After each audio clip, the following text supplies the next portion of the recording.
नमस्कार मो तुलिका आज आसतु आमे जानिबा जगन्नाथंकर अणसर नीति विषय रे किछि।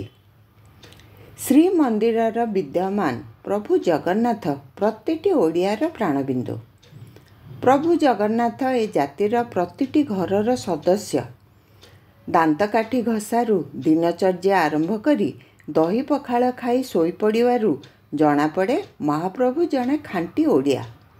सबुठ बेसी आश्चर्य करे मनुष्य जेभली असुस्थ हेले उपचार होई सुस्थ होइथाए, ठीक सेहीपरि महाप्रभु मध्य स्नान यात्रा रे स्नान करी असुस्थ होइथांती, जाहाकू अणसर बा अणबसर बोली कुहा जाए। प्रतिवर्ष अणसर नीति स्नान यात्रा पर अनुष्ठित हेउथिबा बेले महाप्रभुंकर महास्नान नीति नवकलेबर समय रे होइथाए। देवस्नान पूर्णिमा ठारू उभा अमावास्या जाए महाप्रभुंक अणसर प्रतिवर्ष अनुष्ठित होइथाए। महाप्रभुंक दैतापति सेवक माने एही समय रे महाप्रभुंक श्री अंगर उपचार करिथांती। श्रीमंदिरर जय विजय द्वार परे जगमोहन रे बल्लभ पिंडी बा अणसर पिंडी होइथाए। महाप्रभुंक समेत चतुर्धा मूर्ति को उक्त पिंडी रे विजे करा जाए अति गुप्त भावे उपचार और पूजा अर्चना करा जाए।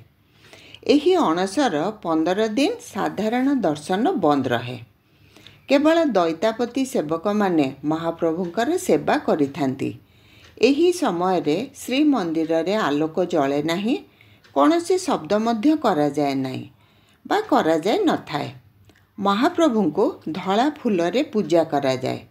अन्न भोग होई न थाए। पणा फल छेना आदि भोग होइथाए। अणसर पंचमी रे स्वतंत्र भावे प्रस्तुत फुलुरी तेल महाप्रभुंका श्रीअंग लेपन करा जाइथाए।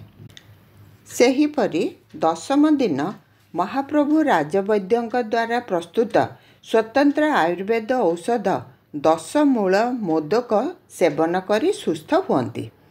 अणसर द्वादशी रे दैतापति सेवायत माने राजप्रसाद जाई महाप्रभु सुस्थ होइथिबा गजपति महाराजा को खबर करती। एहाकू राजप्रसाद विजे कुहा जाए। परे महाप्रभुंका नवजौवन दर्शन परे महाप्रभु रथयात्रा रे बाहरी थांती। अणसर समय रे अणसर ताटी भितरे श्री विग्रह मानकर जेउ सेवा हुए ताहा गुप्त सेवा, किंतु सेही गुप्त सेवा संपर्क रे नीलाद्री महोदय रे स्वतंत्र वर्णना अछि। अणसर विधि संपर्क रे राजा इंद्रद्युम्न को ब्रह्मा कहिछंती, हे राजा विश्वावसु एवं विद्यापति वंशर सेवक माने दारु ब्रह्मंक अंगरु धीरे धीरे 6 दिन पर्यंत लेप छड़ाइबे। सप्तम दिन श्रीअंगरे सुबासित तैल सह राशि तेल मर्दन करिवे। अष्टम दिन श्रीअंगरे सूक्ष्म पटवस्त्र बांधी ता उपरे झुणा चूर्ण करी सेथिरे सुबासित राशि तेल मिसाई ठाकुरंकर मूल शरीर रे मज्जा कल्पना करी मर्दन करिवे। हे राजेंद्र, नवम दिन श्रीअंगरे उक्त लेप को सूक्ष्म पतला ओदा कनारे आच्छादित करी रखिवे। एकाठी मिसाई पेशा होइथिबा चंदन, कस्तूरी, कुंकुम, कर्पूर एवं चंदन सर को नेत्रपटरे लेप देवे। द्वादशी दिन शुक्ल वस्त्र श्रीअंगरे गुड़ाई पुनर्बार भल भावे चंदन लेप देबा बेले श्रीअंगरे चर्म कल्पना करिवे। एहा परे त्रयोदशी दिन दक्ष चित्रकर ठाकुरंक श्रीअंग को नाना वर्ण रे रंजित करी सेथिरे लोम कल्पना करिवे। 6 दिन पर्यंत ठाकुरंक श्रीअंगरु लेप छड़ाई सप्तमी दिन फुलुरी तेल लगाई हेबार विधान नीलाद्री महोदय रे थिबा बेले एबे 4 दिन मध्य रे लेप छड़ा जाई पंचमी दिन फुलुरी तेल लगा जाउछि। ए संपर्क रे गोटे उल्लेखनीय विषय हेउछि, स्नान पूर्णिमा परदिन ठारू ठाकुर माने असुस्थ हेबारू सेही दिन अर्थात आषाढ़ शुक्ल प्रतिपद ठारू अणसर दशमी पर्यंत ଶ୍ରୀମନ୍ଦିରରେ ଘଣ୍ଟ କାହାଳି ଆଦି ବାଜେ ନାହିଁ କି ଶଙ୍ଖ ପିଢ଼ା ଥାଳି ଆଦି ବ୍ୟବହାର କରାଯାଏ ନାହିଁ ଏବଂ ଦଇତାପତି ସେବକମାନେ ଗୁପ୍ତ ନୀତି ଏକ ବସ୍ତ୍ର ହୋଇ ସମ୍ପାଦନ କରନ୍ତି। ଆସନ୍ତୁ ଆଜି ଶୁଣିବା ଫୁଲୁରି ତେଲ କ'ଣ ଓ ଏହା କେମିତି ତିଆରି ହୋଇଥାଏ। ଅଣସର ପଞ୍ଚମୀ ତିଥିରେ ଚତୁର୍ଦ୍ଧା ମୂର୍ତ୍ତିଙ୍କୁ ଫୁଲୁରି ତେଲ ଲଗାଯାଏ। ଏହି ତେଲ ଲଗାଇବା ପରେ ଶ୍ରୀଜୀଉ ସ୍ନାନ ଜ୍ୱରରୁ ମୁକ୍ତି ପାଆନ୍ତି।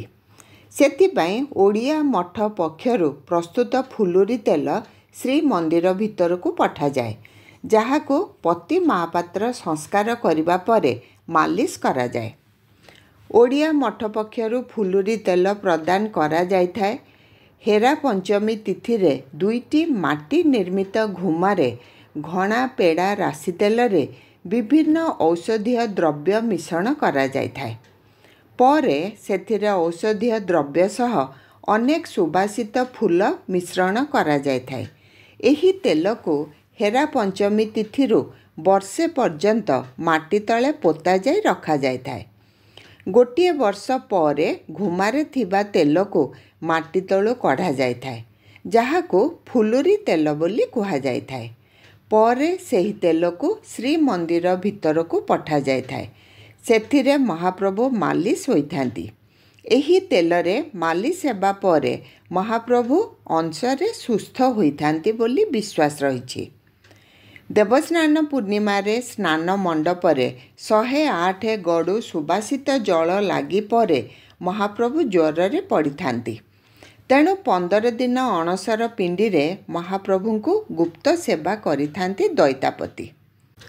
ଆଜି ମୁଁ ଏତିକିରେ ରହିଲେ। ପୁଣି ଦଶମୀ ଦିନ ଠାକୁରଙ୍କର ଦଶମୂଳ ମୋଦକ କେମିତି ତିଆରି ହୁଏ ମୁଁ କହିବି।